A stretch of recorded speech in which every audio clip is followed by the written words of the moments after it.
ಪ್ರೀತಿಯ ವೀಕ್ಷಕರಿಗೆ ಶಂಕರಾನಂದ ಟಿವಿಗೆ ಸ್ವಾಗತ ಸುಸ್ವಾಗತ. ಇವತ್ತಿನ ವಿಡಿಯೋನಲ್ಲಿ ಉತ್ಥಾನದ್ವಾದಶಿ ಅಥವಾ ತುಳಸಿ ಹಬ್ಬದ ವಿಶೇಷವಾದ ಮಾಹಿತಿಯನ್ನು ತಿಳ್ಕೊಳ್ಳೋಣ. ಅದಕ್ಕಿಂತ ಮುಂಚಿತವಾಗಿ ಶಂಕರಾನಂದ ಟಿವಿ ಯೂಟ್ಯೂಬ್ ವಾಹಿನಿಯನ್ನು ಯಾರಾದರೂ ಸಬ್ಸ್ಕ್ರೈಬ್ ಮಾಡ್ಕೊಂಡಿಲ್ಲ ಅಂದರೆ ಸಬ್ಸ್ಕ್ರೈಬ್ ಮಾಡ್ಕೊಳ್ಳಿ.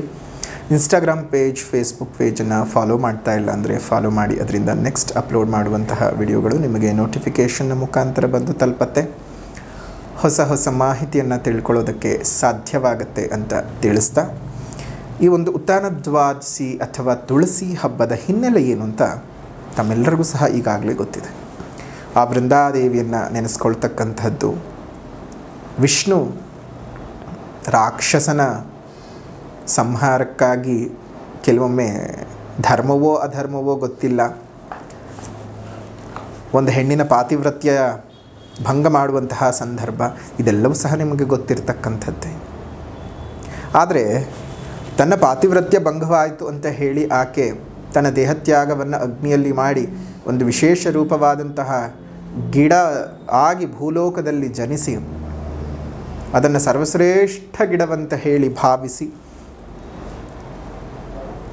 ಎಲ್ಲ ದೇವಾನುದೇವತೆಗಳ ಪೂಜೆಗೆ ಪ್ರಥಮ ಸ್ಥಾನದಲ್ಲಿ ಇಟ್ಕೊಂಡಿರ್ತಕ್ಕಂತಹ ಆ ತುಳಸಿಯನ್ನು ನಿಮ್ಮ ಮನೆಯಲ್ಲಿ ನೀವು ಪೂಜೆಯನ್ನು ಮಾಡುವುದರಿಂದ ನಿಮಗೆ ಮನೆಯಲ್ಲಿ ಸುಖ, ಶಾಂತಿ, ನೆಮ್ಮದಿ, ಸುಖ, ಸೌಕರ್ಯಗಳ ಅಭಿವೃದ್ಧಿಯಾಗತ್ತೆ.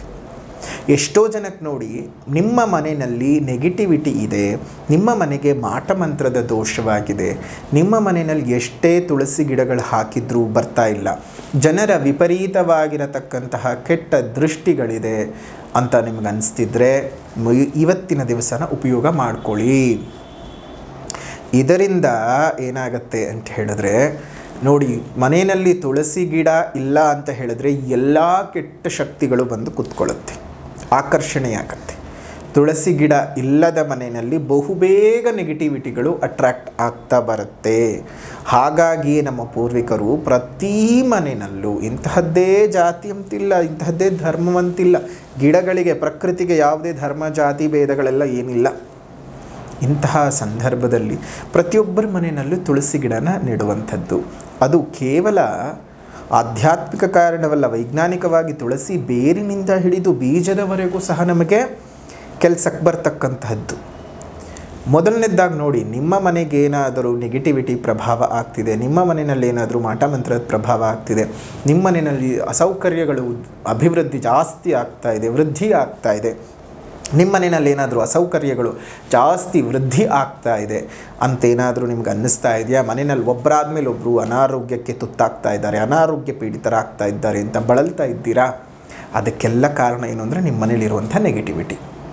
ಆ ನೆಗೆಟಿವಿಟಿಯನ್ನು ಹೋಗಲಾಡಿಸೋದಕ್ಕೋಸ್ಕರವೇ ಇವತ್ತಿನ ದಿವಸವನ್ನು, ಉತ್ಥಾನದ್ವಾದಶಿ ದಿವಸ ನೀವು ಮನೆಯಲ್ಲಿ ತುಳಸಿಯನ್ನು ಇಟ್ಟು ಪೂಜೆಯನ್ನು ಮಾಡುವುದರಿಂದಾಗಿ, ತುಳಸಮ್ಮನಿಗೆ ಪೂಜೆಯನ್ನು ಮಾಡೋದರಿಂದಾಗಿ ನಿಮ್ಮ ಮನೆಯಲ್ಲಿ ಅಭಿವೃದ್ಧಿಗಳು ಉಂಟಾಗುತ್ತೆ. ನೋಡಿ, ನಿಮ್ಮ ಮನೆಗೆ ಫಸ್ಟು ಅಟ್ರಾಕ್ಟ್ ಏನಾದರೂ ಆಗ್ತಾ ಇದೆ, ಕೆಟ್ಟ ಶಕ್ತಿಗಳು ಅಥವಾ ಯಾರಾದರೂ ಕೆಟ್ಟದ್ದೇನಾದರೂ ನಿಮ್ಮ ಮನೆಗೆ ಮಾಡಿಸ್ತಾ ಇದ್ದಾರೆ ಅಂತಂದರೆ ಮೊದಲನೇದಾಗಿ ಇಂಡಿಕೇಷನ್ಸ್ ಬರ್ತಕ್ಕಂಥದ್ದೇ ತುಳಸಿ ಗಿಡದಿಂದ. ಅದು ಬಹಳ ಸೂಕ್ಷ್ಮ. ನೋಡಿ, ಒಂದು ಸ್ವಲ್ಪ ಅದಕ್ಕೆ ಅಂಟು ಮುಂಟು ಏನಾದರೂ ತಗಲಿತು ಅಂದರೂ ಆ ಗಿಡ ಇರೋದಿಲ್ಲ, ಸತ್ತು ಹೋಗ್ಬಿಡುತ್ತೆ. ಅಷ್ಟು ಸೂಕ್ಷ್ಮ. ಎಲ್ಲರ ಕೈನಲ್ಲೂ ತುಳಸಿ ಗಿಡ ಸಮೃದ್ಧಿಯಾಗಿ ಬೆಳೆಯೋದಿಲ್ಲ. ಕೆಲವರ ಕೈನಲ್ಲಂತೂ ತುಳಸಿ ಗಿಡ ತುಂಬ ಚೆನ್ನಾಗಿ ಬೆಳೆಯುತ್ತೆ, ಇನ್ನು ಕೆಲವರ ಕೈನಲ್ಲಂತೂ ತುಳಸಿ ಗಿಡ ಚೆನ್ನಾಗಿ ಬೆಳೆಯೋದಿಲ್ಲ. ಯಾಕೆ ಅಂದರೆ ಆ ಕೈನ ಗುಣಲಕ್ಷಣಗಳು, ಅವ್ರನ್ನಲ್ಲಿರುವಂತಹ ಪಾಸಿಟಿವಿಟಿ, ನೆಗೆಟಿವಿಟಿ ಆ ಗಿಡ ಅಬ್ಸರ್ವ್ ಮಾಡ್ಕೊಳ್ಳುತ್ತೆ.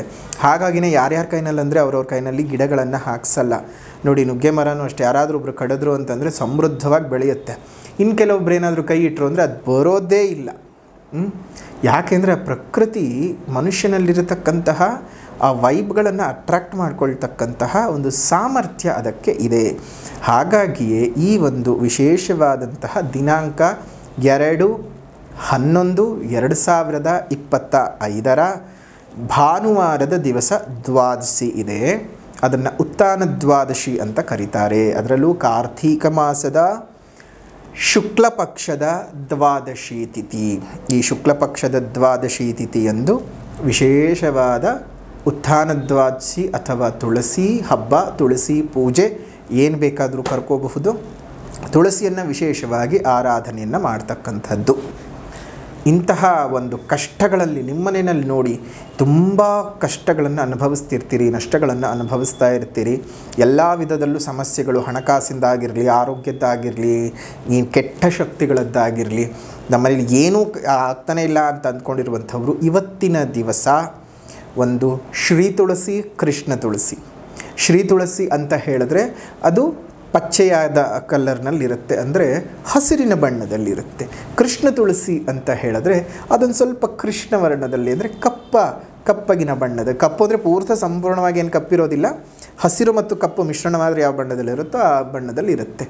ಸೊ ಆ ಎರಡು ಗಿಡಗಳನ್ನು ಜೊತೆಗೆ ವಿಷ್ಣುವಿನ ಒಂದು ಅಂಶವಾಗಿರ್ತಕ್ಕಂತಹ ಧನ್ವಂತರಿ ಸ್ವರೂಪವಾಗಿರುವಂತಹ ಆರೋಗ್ಯ ಅಭಿವೃದ್ಧಿಯಾಗಿರತಕ್ಕಂತಹ ಸ್ವತಃ ಧನ್ವಂತರಿ ದೇವರು, ವಿಷ್ಣು ಸ್ವರೂಪವಾದಂತಹ ಧನ್ವಂತರಿ ದೇವರೇ ಒಂದು ವಾಸವಿರತಕ್ಕಂತಹ ಬೆಟ್ಟದ ನೆಲ್ಲಿಕಾಯಿ ಗಿಡವನ್ನು ಸಹ ನೀವು ನೆಡಬೇಕು.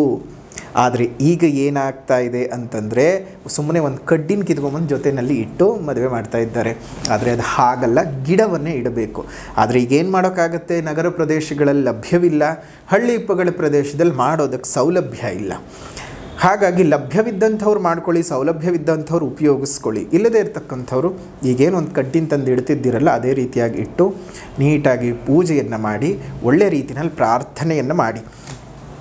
ಅದೇ ರೀತಿಯಾಗಿ ಪ್ರಾರ್ಥನೆಯನ್ನು ಮಾಡಬೇಕಾದಂಥ ಸಂದರ್ಭದಲ್ಲಿ ಈ ರೀತಿಯಾದಂತಹ ಶ್ಲೋಕವನ್ನು ಪಠಿಸಿ ತುಳಸಿಗೆ ಪೂಜೆಯನ್ನು ಮಾಡೋದರಿಂದ ಶ್ರೀ ಸಮೇತವಾಗಿರ್ತಕ್ಕಂತಹ ತುಳಸಿ ಮಹಾಲಕ್ಷ್ಮಿ ಮಹಾನಾರಾಯಣ ಸಮೇತರಾಗಿ ನಿಮ್ಮ ಮನೆಯಲ್ಲಿ ನೆಲೆಸಿ ನಿಮ್ಮ ಕಷ್ಟಗಳಿಗೆ ನಷ್ಟಗಳಿಗೆ ಒಂದು ಪರಿಹಾರದ ಮಾರ್ಗವನ್ನು ಕೊಡ್ತಾರೆ.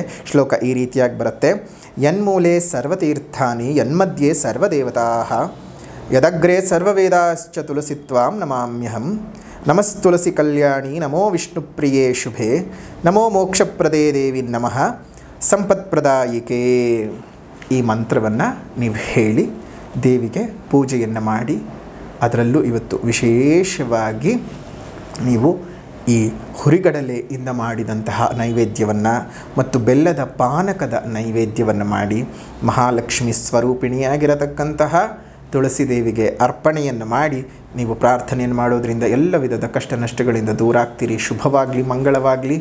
ಈ ಒಂದು ವಿಶೇಷವಾಗಿರತಕ್ಕಂತಹ ವಿಷ್ಣು ಪ್ರಿಯೆಯಾಗಿರತಕ್ಕಂತಹ ಮಹಾಲಕ್ಷ್ಮಿ ಸ್ವರೂಪಿಣಿಯಾಗಿರುವಂತಹ ಉತ್ತಾನ ದ್ವಾದಶಿಯ ತುಳಸಿ ಪೂಜೆಯನ್ನು ಈ ರೀತಿಯಾಗಿ ಮಾಡಿ ನಿಮ್ಮೆಲ್ಲರಿಗೂ ಸಹ ಶುಭವಾಗಲಿ, ಮಂಗಳವಾಗಲಿ ಅಂತ ಹೇಳ್ತಾ ಈ ವಿಡಿಯೋನ ಇಲ್ಲಿಗೆ ಮುಕ್ತಾಯ ಮಾಡೋಣ. ವಿಡಿಯೋ ಇಷ್ಟ ಆಗಿದ್ದರೆ ಲೈಕ್ ಮಾಡಿ, ಶೇರ್ ಮಾಡಿ, ಕಮೆಂಟ್ ಮಾಡಿ. ಮತ್ತೊಂದು ವಿಡಿಯೋನಲ್ಲಿ ಭೇಟಿ ಮಾಡ್ತೇವೆ. ಅಲ್ಲಿವರೆಗೂ ನಮಸ್ಕಾರ. ಲೋಕಾ ಸಮಸ್ತ ಸುಖಿನೋ ಭವಂತು, ಸಕಲ ಸನ್ಮಂಗಳಾನಿ ಭವಂತು, ಸರ್ವೇ ಜನಾಃ ಸುಖಿನೋ ಭವಂತು, ಸಮಸ್ತ ಸನ್ಮಂಗಳಾನಿ ಭವಂತು.